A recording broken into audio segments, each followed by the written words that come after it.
Assalamualaikum warahmatullahi wabarakatuh. Jumpa kita pada tutorial kali ini. Yang akan saya menentukan iaitu tajuk shell dan beberapa perintah face. Saya benarkan kotak 4 segi.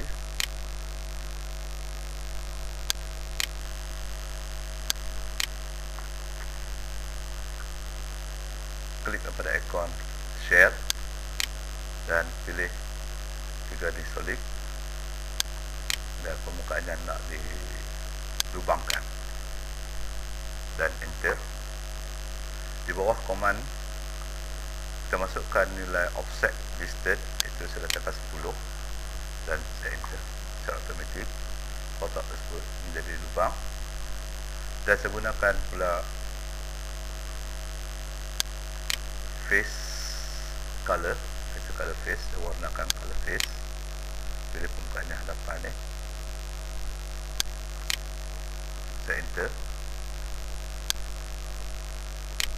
Dialog box untuk warna kita boleh pilih warna, saya katakan warna hijau. Okey.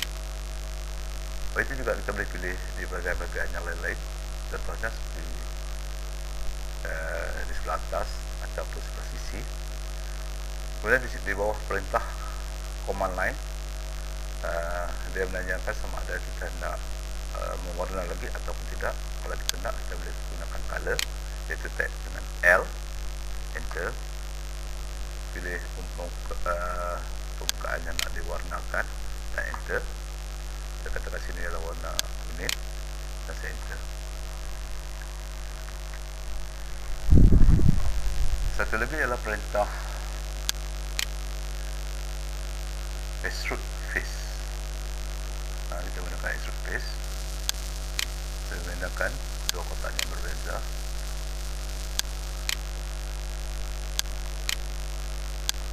Saya warnakan kotak tersebut.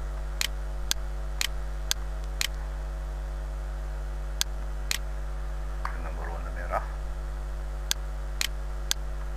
Dan satu lagi kotak saya bina di sebelah bawah.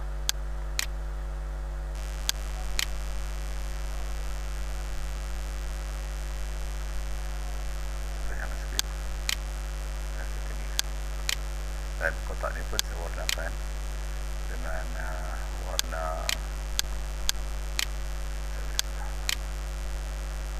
biru. Saya letakkan dalam warna biru.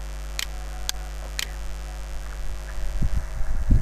Menggunakan perintah extrude face, mukanya nak di extrudekan ialah muka hadapan.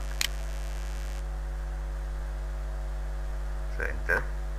Kemudian ialah jarak yang saya nak enterkan data ke sini ialah 30. Enter. Dan sudut adalah kosong, saya enter.